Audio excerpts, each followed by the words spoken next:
Keempat, ngomongin buku. Hmm. Buku yang paling banyak dicetak di seluruh dunia itu bukan kitab suci, tapi katalog IKEA. Terus ada lagi, di IKEA itu kan konsepnya jualan furniture gede, tapi selalu di tengah-tengah tuh jual boneka kecil lah, jual tempat tisu yang pemberat yang begini doang, yang harganya pokoknya kecil-kecil. Gunanya apa?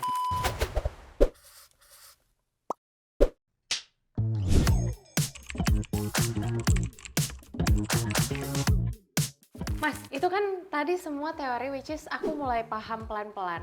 Tapi kalau misalnya kita masuk ke sesuatu yang lebih praktikal barangkali, yang mungkin memberi gambaran, bukan hanya mengajak marketer untuk coba lebih memahami behavioral science untuk mengerti konsumen, tapi juga di tengah keterbatasan ini, keterbatasan ilmu komprehensifnya yang mana nggak mungkin dipelajari juga sepenuhnya karena banyak. Mungkin yang lebih praktikalnya kita bahas case study kali ya. Ayo. Contohnya kayak yang tadi udah di-mention deh, IKEA. Atau kalau ada brand lain juga nggak apa-apa, Apple atau apalah. Ya. Kira-kira bagaimana thinking prosesnya dia, atau marketing prosesnya dia, atau implementation of this behavioral understanding-nya mereka, itu diturunkan ke langkah-langkah marketing yang kemudian kita kenal. Mau yang pendek apa yang panjang? Yang seru. Yang seru deh. Semua seru kalau udah urusan beginian. Apa ya yang jarang dibahas, yang unik-unik gitu? Kalau di sekolah behavioral science yang paling sering dibahas adalah IKEA. Oh, justru IKEA. Paling sering dibahas. Kirain Apple atau Nike yang top gitu. Apple enggak. Sebenarnya kedua ini nggak sering dibahas, tapi saya cukup ngulik bagian itu ya. Waktu itu buat podcast saya mau cari apa yang belum dibahas orang ya. Terus ketemu yang juga menarik, Coca-Cola. Oh, IKEA aja deh kalau gitu. Oke. Sip. Nah, kalau kita ngomong IKEA, balik lagi disclaimer dulu ya. Saya nggak bilang bahwa ini tekniknya IKEA. Oke. Karena sananya Nggak saya nggak pernah tahu lah ngomong. ya, Saya nggak pernah dapurnya ngomong sama apa. mereka, kalian bikin gini emang enggak lah, nggak ada yang pernah nanya gitu. Tapi artinya strategi entah mereka melakukan ini intentionally apa enggak, ini bisa dijelaskan secara behavioral science. Oke. Yang pertama adalah kita lihat IKEA itu di seluruh dunia. Saya tuh fans beratnya IKEA. Kemanapun saya pergi ke luar negeri selalu ke IKEA. Pernah ke salah satu IKEA terbesar di dunia, itu di Swedia, di Stockholm, di Kungens Kurva, sampai ingat namanya. Itu 7 lantai dan dia labirin muter begini ke atas, gitu ya. Nah, IKEA itu buka toko dimanapun, selalu biasanya di suburb area dan nggak jauh dari tol, ya kan? Di Indonesia, Alam Sutra, JGC, sama Sentul. Bandung juga ada tuh yang suburb, tapi nggak ada KBP. tol. Ya. Kota Baru Parahyangan, ya kan? Itu dia selalu agak di pinggir, bukan di tengah kota. Dari sisi behavioral science, ini sebenarnya memanfaatkan sunk cost fallacy namanya. Oke. Sunk cost fallacy itu apa sih? Ketika kita beli sesuatu, terus atau melakukan sesuatu, udah ada effortnya, ada cost-nya gitu ya. Cost itu bisa uang, bisa waktu, bisa tenaga, bisa apapun itu. Kalau ada cost-nya, ya ampun, masa kita udah jauh-jauh ke Alam Sutra, masa nggak beli apa-apa? Udahlah, belilah tisu apa begitu kan? Itu satu. Kedua, di IKEA itu di seluruh dunia satu-satunya yang ada jendela cuma restoran, sisanya nggak ada. Buat apa? Supaya orang lupa waktu. Wow. Karena dia nggak tahu di luar udah sore apa masih siang atau udah malam atau apapun. Itu kedua. Ketiga, IKEA itu ngedorong orang untuk nih saya kasih ada pensil, ada notes, ada meteran. Ambil aja, pakai aja. Mau dibawa pulang juga nggak apa-apa, gitu kan? Tapi itu membawa kita lebih dekat ke pembelian untuk nyatet. Barang ini oke deh. Ukur deh. Dibanding kita cuma ngeliat kayak gini, kayak gitu. Terus nanti begitu kita selesai dari sana discuss, gimana jadi beli nggak? Menarik sih, harganya juga oke. Tapi pas nggak ya? Nanti deh coba diukur dulu. Kan jadi begitu kan? Ini dibikin tuh segala pending items-nya selesai di sana. Dan dicatat pula. Jadi kalau mau ngambil. Keempat, banyak nih, ini panjangnya. Oh, seru banget denger ya. Keempat, ngomongin buku. Buku yang paling banyak dicetak di seluruh dunia itu bukan kitab suci, tapi katalog IKEA. Yang sekarang udah nggak dicetak. Sekarang nggak tahu, mungkin di luar masih cetak. Enggak, Sini udah. nggak tahu. Kalau Udah di nggak sini ya? nggak, udah Oh nggak. ya, itu dia. Dan itu dicetak tebel sebegitu, dibagiin gratis. Tujuannya apa? Orang mikir kayak, ya masa gue nenteng buku segini terus keluar nggak beli apa-apa. Belilah. Reciprocity yang dimanfaatin. Ya kan? Tuh. Terus ada lagi apa? money back guarantee. Di IKEA itu kan ada money back guarantee. Oke. Selama masih disegel, selama ini bisa dikembalikan dalam waktu berapa 30 hari kalau nggak salah. Ya kan? Ya udah, orang membuat orang untuk ya udah depan mata, udah deh ambil aja dulu deh.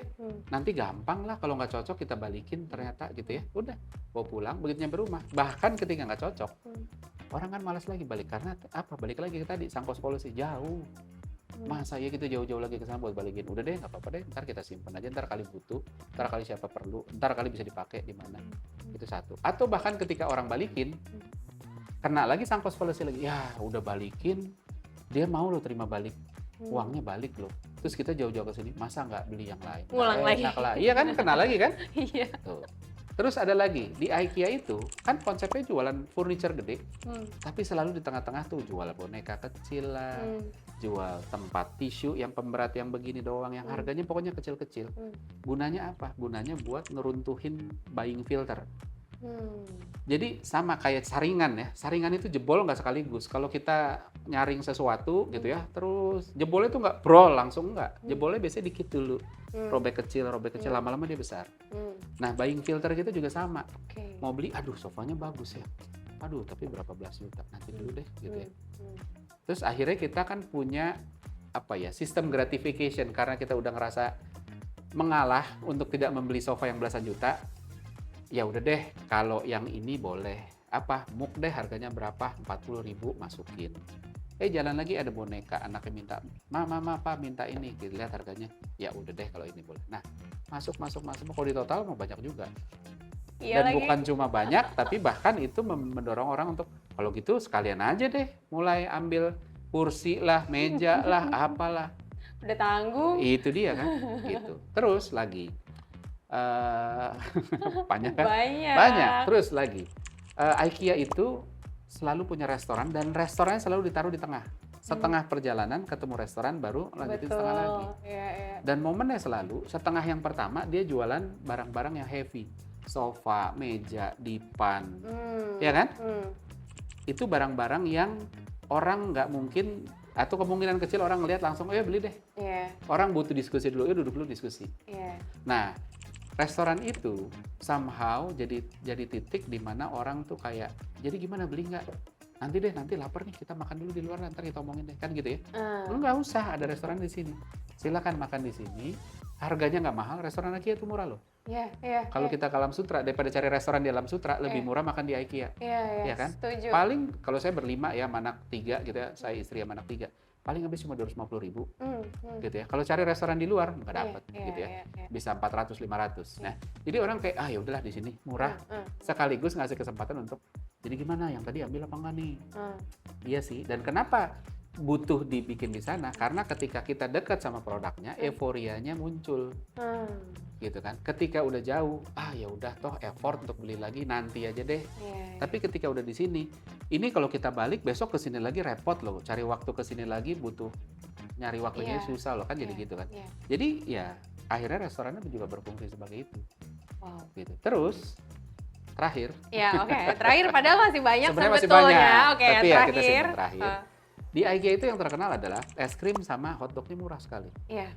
Kenapa begitu? Dan ditaruh selalu di depan kasir. Karena barangnya IKEA sebenarnya nggak murah-murah banget. Gitu. Atau barangnya IKEA, value-nya sebagian besar itu tidak kecil. Barang-barang barang utamanya lah ya. Entah meja, entah sofa, itu kan barang jutaan. Namanya manusia, habis bayar jutaan. Secara tidak sadar, secara bawah sadar itu, kesel ya, berapa juta lagi nih gitu ya. Nah, maka dia bikin, ya udah di depannya ada es krim yang harganya cuma berapa, 4.000 kalau nggak salah. Dulu 4.000 kayak udah naik. Apa 6.000 nggak tahu ya itu segitulah. dia. Hotdog yang harganya cuma berapa, lebih murah daripada tukang hotdog yang keliling pakai gerobak yang setir mobil, tahu kan? Lebih murah bahkan dibanding itu gitu loh. Dan rasanya not bad lah, oke. Fungsinya apa? Fungsinya mengalihkan pain of paying-nya tadi. Saya habis bayar sofa jutaan, lupa karena gutil ya ini es krimnya ya, murah ya. Kita nggak ngomongin lagi sofa jutaan, kita ngomongin es krimnya ya. Karena ada orang cenderung ingat yang terakhir.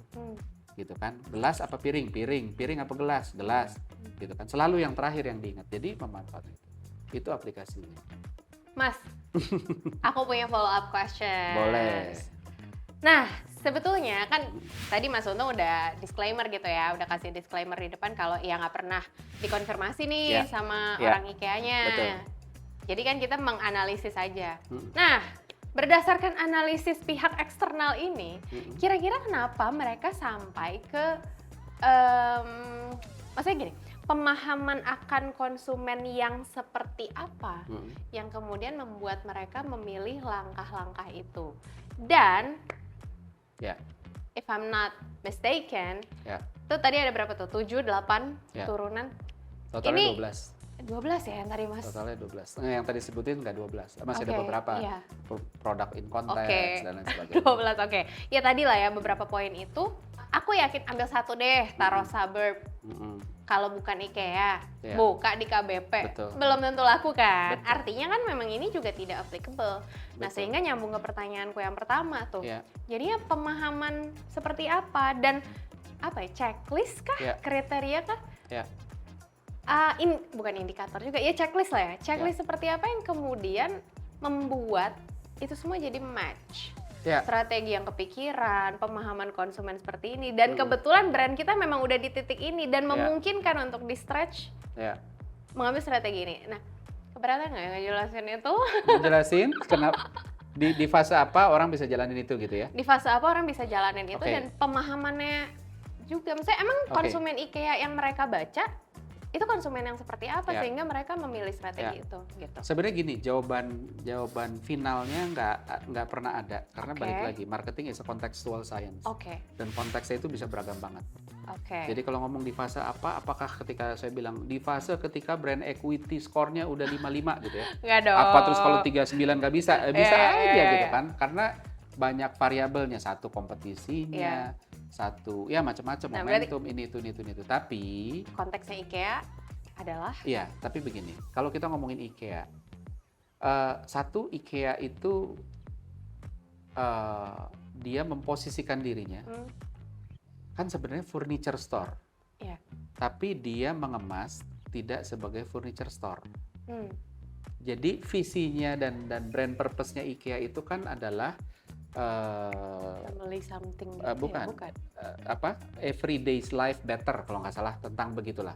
Gimana caranya Oh, iya, menghadirkan iya. kehidupan sehari-hari yang selalu lebih baik. Hmm, Dan tim IKEA itu selalu punya, ini setahu saya, mereka selalu punya orang-orang yang melakukan immersive study. hmm, Immersive study itu tahu nggak apa? Jadi orang, researcher, dikirim berhari-hari atau berjam-jam, spend time di rumahnya mereka. Cuma untuk ngeliatin dia ngapain aja sih di rumah, cara dia menggunakan sofa. Walaupun nggak, Pak, coba deh, kalau duduk Bapak gimana? Enggak gitu. Jadi udah dia mengajak ngobrol, tapi dari sana dia mengamati. Oh, dia begitu, oh dia begini. Sehingga dia tahu, saya harus bikin produk seperti apa. Oke. Jadi satu, pemahaman konsumennya komprehensif banget IKEA. Karena ada yang immersive research Betul. tadi. Nah, dan di sana ditranslate lagi, balik menjadi experience yang balik lagi. Kalau kita ke IKEA, gini deh, toko furniture kan banyak. Hmm, Saya nggak bilang saya mewakili semua orang, tapi keluarga saya punya 3 anak. Anak saya 3-tiganya ini selalu nggak tertarik kalau diajak ke toko furniture yang lain. Ada kan yang segede IKEA juga lah ya. Yuk ke sana yuk. Saya kemarin baru bangun villa di Bali, terus habis itu harus cari furniture ya. Terus ya jadi harus ke sana kemari, sibuk weekend cari segala macam. Terus ya udah waktunya jalan sama anak, sekalian yuk mampir ke sana dulu cari gitu. Bukan ke IKEA nih. Semua aduh ngapain Pak? Jangan lama-lama ya, ini ya itu ya ini. Tapi begitu diajak ke IKEA, semua bersemangat. Karena dia mengemas experience-nya ini bukan toko furniture dengan mesh yang ya udah satu jalur, dengan penempatan produk sesuai konteksnya, dengan ada mainan yang di tengah tadi bukan cuma buat ngancurin buying filter kita, tapi juga untuk bikin anak-anak nggak rewel. Dan itu kalau dilihat, coba hitung dari satu titik di mana ada touch point yang membuat anak-anak senang, entah itu boneka, ke next-nya tempat mainan kemana, itu jaraknya kurang lebih mirip-mirip. Jadi seolah-olah udah diukur. Ini loh, kalau anak kecil udah jalan segini banyak nggak punya mainan, dia bakal minta pulang. Kasih deh sedikit. Wah, jadi keseruan, ke distract kebosanannya. diajak lagi, udah mulai bosan lagi, ditarik lagi. Jadi dipikirin bener-bener. Ya balik lagi, ini saya nggak tahu IKEA melakukan itu apa enggak. Iya. Tapi kalau kita analisa berdasarkan behavioral science, itu yang terjadi. Terus ditambah balik lagi brand. Dan, nah ini juga poin yang penting. Saya itu salah satu orang marketing yang berpendapat bahwa brand itu harusnya tidak di bawah marketing. Oke. Agak kontradiktif. Termasuk banyak orang ngajarin tentang brand, gitu ya. Banyak banget orang ngajarin tentang brand. Wah, beginilah, begitulah, ini, itu segala macam. Tapi semua mengajarkan brand dari perspektif marketing, gitu ya. Pertanyaannya, kalau emang brand itu sepenting itu, gitu ya, emang nggak ada brand yang besar, padahal dia tidak punya tuh brand persona, dia nggak punya brand positioning yang clear, dan lain sebagainya. Banyak banget brand besar tanpa melalui proses itu. Nah, kenapa bisa begitu? Karena balik lagi, brand itu bukan cuma soal marketing. Marketing itu cuma pegang satu porsi, tapi ada porsi lain. Kalau ngutip omongannya Elon Musk, kan Elon Musk bilang brand is all about perception, and perception will match reality. Ada dua komponen, perception and reality. That's brand, gitu ya. Orang marketing tugasnya adalah ngebangun persepsi. Karena apa? Karena realitinya belum bisa terbukti sampai dia datang ke toko dan membuktikan, oh benar ternyata seperti ini. Maka tugasnya orang marketing, create perception dulu dong supaya orang mau. Orang punya ekspektasi, orang punya gambaran, terus orang mau datang ke sana. Tapi pada akhirnya, mau orang marketing jago bikin brand kayak apapun, kalau experience-nya jelek, produknya jelek, tokonya nggak menarik, dan lain sebagainya, persepsi apapun yang keren-keren yang dibikin orang marketing nggak akan ada sama gunanya. realitinya. Betul. Sebaliknya, banyak brand yang tadi nggak punya orang marketing yang handal, nggak bikin persepsi, jualan makanan pinggir jurang, ya nggak pinggir jurang, piring Ya pokoknya got, itulah ya. pinggir kali yang hitam gitu ya. Tapi makanan enak banget. Ya jadi aja, jalan aja, datang aja. Kan begitu kan. Ya karena itu tadi, karena memang yang lebih penting itu experience, gitu. Tapi bukan berarti kalau gitu udah deh nggak usah bikin persepsi, enggak juga, gitu. Tapi balik lagi, penting orang marketing untuk ngerti bahwa porsi kita tuh bikin persepsi, dan kita butuh kerjasama sama orang-orang yang ngejagain experience itu. Tanpa ini nggak ada gunanya kerjaan kita, termasuk manajemen. Makanya saya bilang, ketika brand ditaruh di bawah marketing, maka kerjaannya cuma bikin persepsi terus, dan persepsi yang tidak sesuai realitas disebut pencitraan. Jadi seharusnya di atas. Harusnya dia under CEO.